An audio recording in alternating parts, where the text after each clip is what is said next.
کے ساتھ منسلک ہے اور متصل ہے، کیونکہ وہ جہاں ولایت ہے وہ بھی اللہ کی پاور کا بیان ہے، اور یہ نائٹ آف پاور ہے، ایک مہینے میں ایک رات، جس نے اس کو اتنا فضیلت عطا کر دی، اس مہینے کو اللہ نے اس کو اپنا مہینہ قرار دیا، اور آپ اور ہم سب بڑے بڑھ چڑھ کے روزے رکھتے ہیں۔ وہ لوگ بھی جو اور دنوں میں روزہ نہیں رکھ پاتے، کوشش کرتے ہیں کہ ہر لحاظ سے ہر نیکی کو کر لیں۔ خدا آپ کی اس توفیق کو بڑھاتا رہے، کیونکہ اسی توفیق کی بات ہے جس کا میں ذکر کرتے ہوئے آگے بڑھا ہوں، اور مجھے صرف مختصراً یہ کہنا ہے کہ یہ عبادتوں کا یہ سلسلہ اور یہ فضیلتوں کا یہ سلسلہ سارا مرہون منت ہے اہل بیت محمد کا۔ جناب امیر علیہ السلام کی نماز اور ان کا سلسلہ اور ان کے سلسلے میں جو بات آج بھی آپ کو پتا ہے اور آپ پہنچتی ہے، آج 19ویں کی شب آئی اور آپ نے فوراً ذہن میں آپ کے آئے کہ مولا کائنات علیہ السلام کی شب ضربت ہے،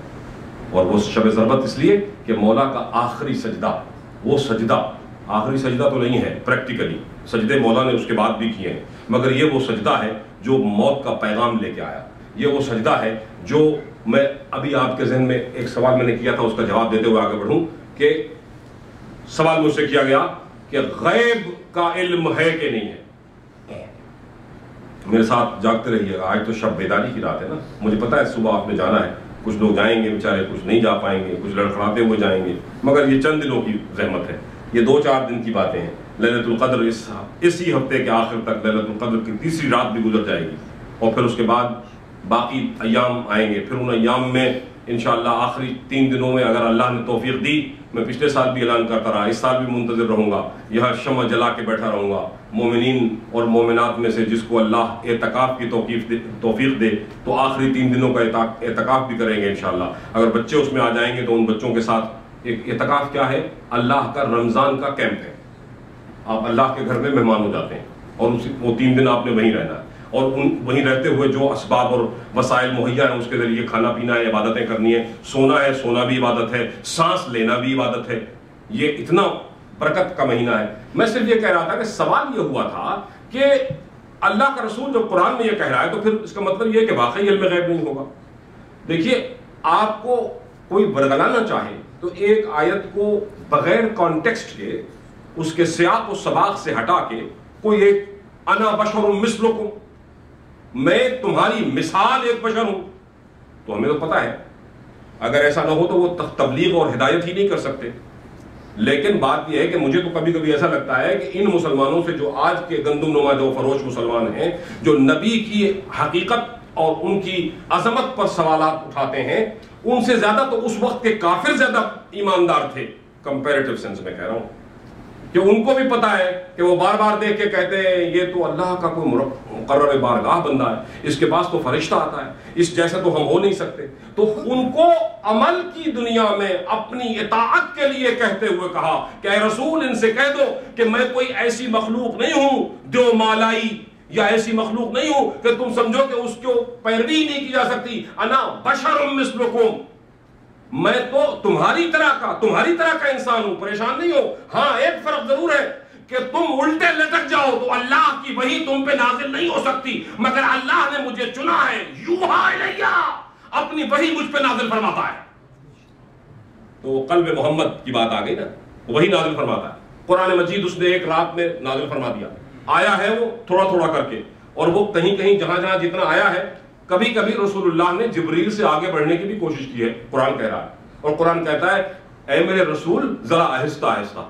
ابھی جتنی وہی ہم تجھ سے کہیں اتنی وہی ریویل کرو، آگے سے مت پڑھو ابھی قرآن کو۔ پھر آپ نے دیکھا ایک مولا رسول اللہ کی بات ہے، جناب امیر المومنین کعبہ میں تشریف لائے، رسول اللہ نے گود میں لیا، اور جب گود میں لیا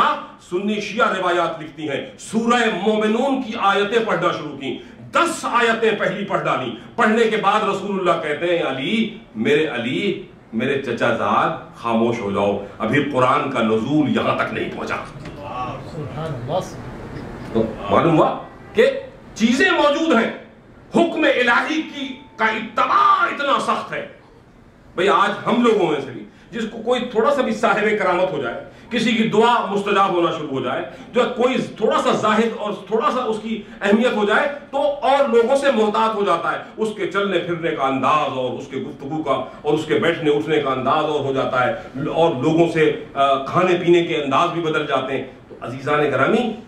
آپ رسول اللہ جس پہ پورا قلب قرآن، جبکہ قرآن مجید کی ایک آیت، اب میں قرآن مجید سے ان صاحب کو بتا رہا ہوں کہ چلیے دربار حضرت سلیمان پیغمبر میں چلتے ہیں، اور وہاں سلیمان پیغمبر کا دربار جو ہے اس کے اندر آپ نے دیکھا کہ ایک شخص جو ہے وہ چشم زدن میں، جو سینکڑوں میلوں کی مسافت ہے اور اس زمانے کے کئی مہینوں کا سفر ہے، وہ چشم زدن میں صرف جاتا نہیں ہے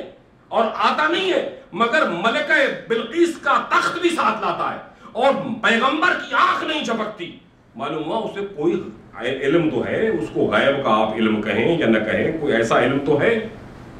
چلیے قرآن مجید سے آگے بڑھتے ہیں، وہ تو کہہ رہا ہے پیغمبر نے نہیں، کسی کو پیغمبر کہتے ہیں میرے پاس علم نہیں ہے، اور آپ اور میں سب مسلمان مانتے ہیں کہ تمام نبیوں سے افضل ہے محمد مصطفیٰ، ہے کہ نہیں خان صاحب؟ کوئی مسلمان ایسا ہے جو یہ کہے کہ نہیں افضل ہے؟ کہے تو اپنا ایمان غلط کر لے گا نا، وہ جتنے بھی نبی ہیں۔ اگر عیسیٰ کسی معجزے کے حامل ہیں اور نبی ہیں افضل الانبیاء، تو افضل الانبیاء ہیں تو پھر ان کے پاس وہ طاقت ہونی چاہیے نا جو عیسیٰ کے پاس تھی، کہ مردوں کو جلایا کرتے تھے۔ اور اگر محمد مصطفیٰ کو تم نے نہیں مانا کہ وہ مردوں کو جلا نہیں سکتے، تو پھر تم نے ان کو کمتر مان لیا۔ کتنے اوصاف انبیاء ہیں، سب کے سب نبی کی ذات میں ایک گلدستہ بن کے ساتھ سامنے آ گئے۔ میں آپ کی خدمت میں آخری جملوں تک اس نتیجے کو لے کے چلوں گا، مگر میرے ساتھ چلیے۔ تو میں کہہ رہا ہوں ایک خضر بھی ہیں، کتنا کیا بیان کروں گا آپ کے سامنے۔ اور خضر کو موسیٰ کو بتایا تم اولو العزم پیغمبر ہو، یہ بھی قرآن کی آیتیں ہیں نا۔ جب ایک آیت وہ دکھا رہا ہے تو ہمارے نوجوان کے پاس تمام وہ ہتھیار، تمام وہ چیزیں ہونی چاہیے کہ وہ قرآن مجید کی ان تمام آیات کو، اسی لیے کہتا ہوں قرآن پڑھیے اور بار بار پڑھیے۔ اگر حب حیدر کے ساتھ پڑھیں گے تو آپ کو بڑا لطف آئے گا، پھر آپ کو پتا چلے گا کہ وہ آصف برقیہ،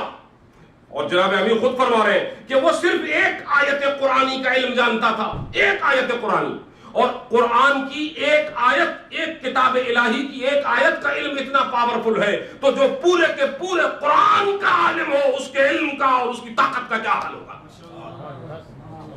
پھر آئیے چلیے قرآن سے پھر دیکھتے ہیں کہ قرآن ہے کیا۔ پہلے قرآن کو سمجھو نا، یہ تو مان لیا کہ ہاں جو قرآن کے تو عالم تھے،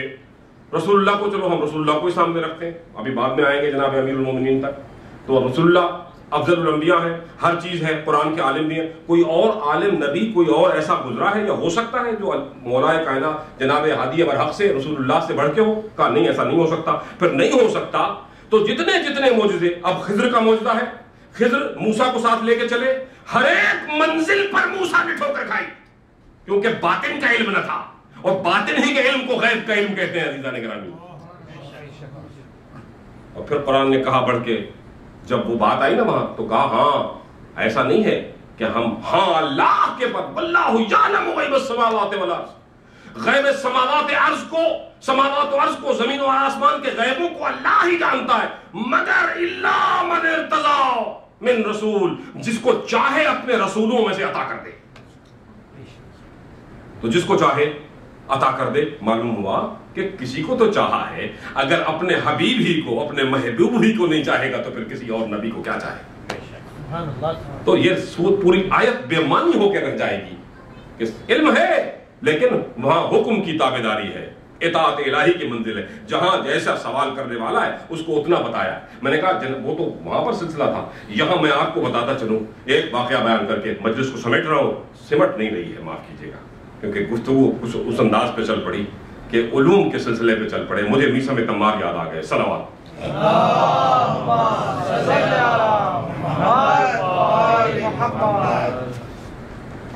جناب میسم تمار، ہاں ان کا ذکر بھی نام علی کے ساتھ ساتھ چلتا ہے۔ کوفہ کی گفتگو ہے نا آج، جو لوگ کوفہ گئے ہیں 2 فرلانگ کے فاصلے پر،